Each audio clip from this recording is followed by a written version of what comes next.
I can't believe it's been a full year since my first 12-month update on the whole hybrid training journey.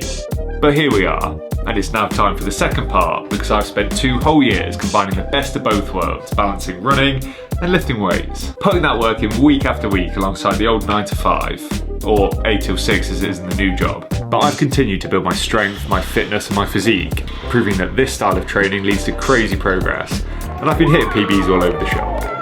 Okay, there is one exception. An event where a personal best has evaded me over the best part of these 12 months. The notorious 5 kilometers that is parkrun. But by the end of this video, we're going to put that to rest. Because once I run you through the progress that I've managed to make since I started hybrid training, I'm going to have a go at breaking that elusive 18-minute mark over 5k. I feel sick just thinking about it. Anyway, let's get into the video. Since I've started this journey, I've increased my strength by a lot.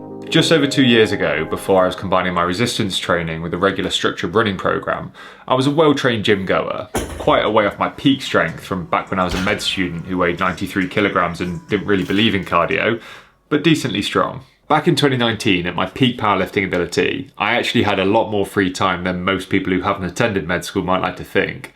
So I was hitting the gym 5 times a week, anywhere between 1 hour and 2.5 hours for each session, which obviously wasn't sustainable when I actually started practicing full-time as a doctor during the pandemic. So for reference, this powerlifting total that I hit in one of my first YouTube videos back in 2023 represents a fall from my peak strength in 2019, but ties in with when I also started regularly running, so it was a starting point that I used to compare my own progress to after 1 year of hybrid training.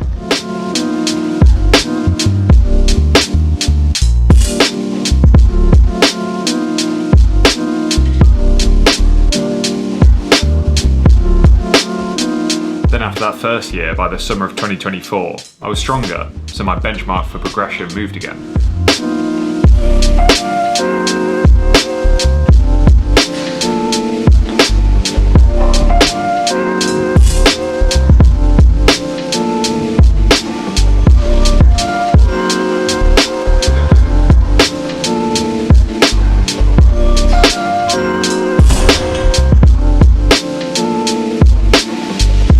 Part of the reason for me making those early YouTube videos and starting this channel altogether was to try and get me out of the slump that full-time work had sort of dropped me in. Like, in all seriousness, back in 2020 when I graduated med school, despite technically entering my physical prime, I sort of felt like my best years were behind me. Because of my job and all the other noise that adult life throws at you, I'd lost sight of one of my genuine passions, fitness. So although I now call myself a hybrid athlete on the internet, that's clearly just a made-up buzzword, and I don't think I've ever actually used that phrase out loud to a human in real life. It's just a way of explaining my pursuit to others of trying to be both a stronger and fitter person at the same time who cares about their performance and can apply their body to a whole range of different activities. And for the most part, people on the internet can understand that, with a few exceptions. So where am I now? Well, I've spent the last 2 years rationalising my old swollen gym split from my uni days into 3 more focused sessions so that I can balance my strength training with my running and all my other responsibilities. And you can check out the blueprint of that split in one of my other videos, but honestly, it's worked wonders. And now not only am I on the precipice of running what most people would think of as a pretty fast 5k, but I'm setting lifetime PBs in the gym too. So back in April, I competed in my first powerlifting competition in over 5 years, dusted off the old spandex unitard, got myself weighed in, and got after it.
So that was a 577.5 kilogram total, or 1,273 pounds of weight.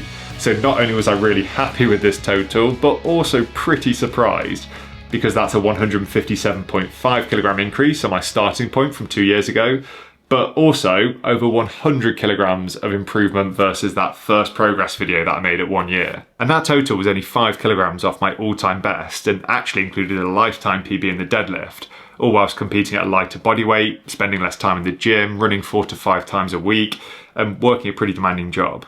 I think after this competition, I finally dispelled that myth that up until fairly recently, I still believed, at least to a small extent, that cardio would significantly interfere with my strength and gains in the gym. It didn't. And before I bring this strength section of the video to an end, the only thing that left me a little miffed after that powerlifting comp was the fact that I missed 140 kilograms on the pause bench, which I really did think that I had in me. But after thinking for a bit longer, I realised I was comparing apples and pears here, because in that first video, the 100 kilogram single I got was for a touch and go rep. So last week I headed to the home gym to see if I had 140 kilograms in me after all.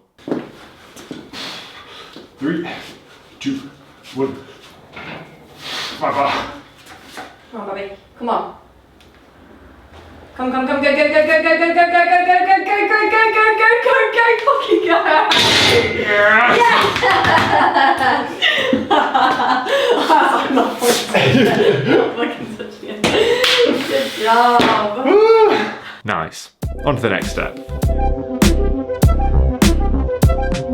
Now, if there's one thing I've changed my mind on as I've gotten older, it's how much I enjoy pushing the old cardiovascular system to the limit, just for cardio's sake. I'm pretty sure I was allergic to running in my youth outside of the context of a rugby or football match, where it was an unpleasant necessity of the sport. But as my health and longevity became a bigger focus of mine since starting practicing as a doctor, and with the advent of apps like Garmin and Strava, which gamify the whole process of exercise, I'm a convert.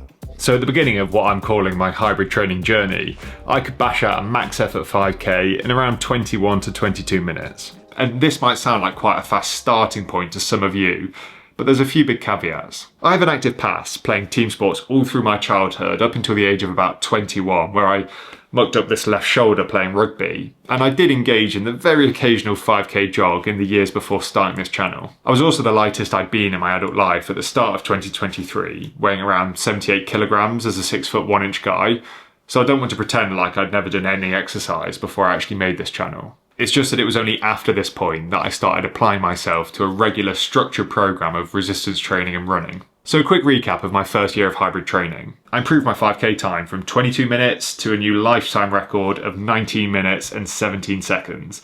I ran my first ever marathon at 3 hours and 28 minutes and finished a 10k in just under 40 minutes, before rounding off those 12 months by completing a 100km ultramarathon. Now that first year was tough. I was hampered by pretty much every common running injury under the sun, as my relatively sedentary body had to adapt to this new and sustained stimulus that I was throwing at it. Combine this with the fact that I probably upped my training volumes too quickly at certain points, and hadn't given things like my technique or footwear a single thought. So in that first year alone, I had runner's knee, Achilles tendonitis, and a stress fracture in my foot after a pretty ill-advised solo ultramarathon, which didn't go as viral as I thought it might. So this last year has been an opportunity to settle into a proper routine in my training and tune those finer details, and thankfully stay injury free.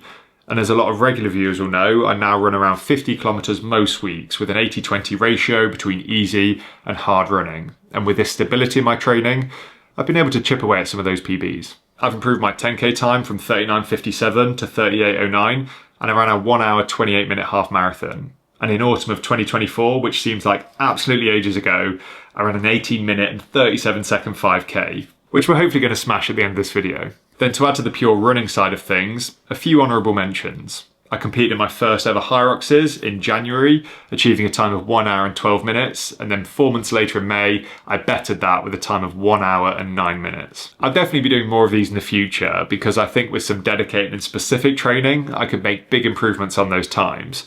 But also, are you even a hybrid athlete if you don't take topless photos at a Hyrox for the gram? It's sort of the only mandatory part of being a creator in this niche. And finally, on the whole cardio front, this last year I did dip my toe into the world of cycling and got horribly scolded every single time that I did. But being humbled repeatedly on the bike has only left me more determined to plough on and try and be less crap. So watch this space. But before we move on to the historic parkrun PB attempt, a quick word on my physique. So honestly, my physique is not something that I've ever really treated as a priority, apart from maybe when I was 16 and first started going to the gym. But obviously if you lift weights, do cardio and eat right, you'll inevitably shift your body composition to a more favourable split. So very rapidly after starting hybrid training, I was able to lean out significantly, mainly due to changes that I made with my diet at the time rather than any contribution the exercise itself had. And since then, I've maintained a stable, relatively low level of body fat pretty comfortably. And the reason there hasn't been much of a variation in my body fat percentage over this time is because looking completely shredded has never been a goal of mine, and I'm not willing to make the sacrifices with my diet necessary to get there. I have managed to gain weight intentionally with what I think is mostly lean tissue, i.e. muscle mass, and go from a starting weight of around 78 to 79 kilograms to where I am now, about 86 kilograms or 190 pounds. I'm clearly not a bodybuilder, but I look and feel relatively athletic, at least in my own opinion. And more recently, I've gone from putting zero effort into my aesthetics, lifting exclusively with a powerlifting split, to now hitting more of a power building split. So in my earlier videos, I spoke about not doing any isolation lifts whatsoever and really being a bit of a compound lift fundamentalist, to now softening my stance and doing things like lateral raises and bicep curls at least once a week. And if I compare my physique now with how I looked this time last year, there's a small but noticeable difference. Performance is still my overwhelming focus in how I train, both with my running and in the gym, but it's also nice to look good. So I don't think it's controversial to say that mixing strength training with regular structured cardiovascular work is going to be the healthiest way to train for most people, and will ward off a whole host of the major lifestyle diseases, as well as keeping you functionally fit way into the future. And that's with my doctor hat on.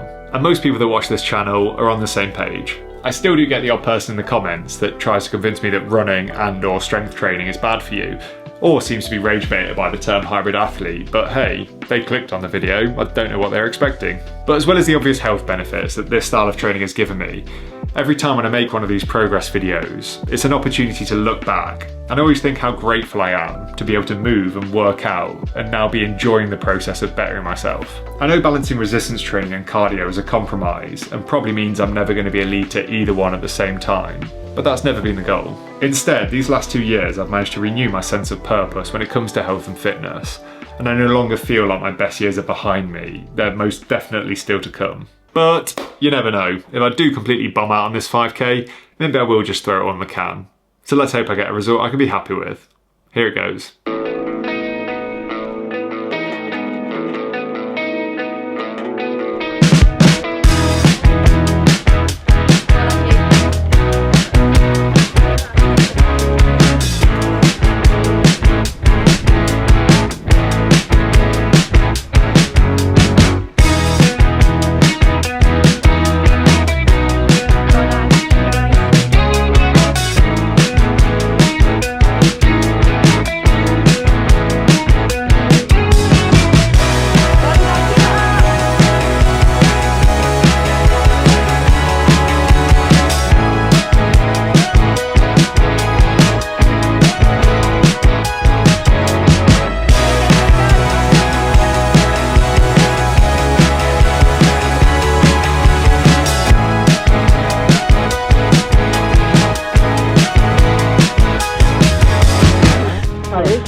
Good to see you.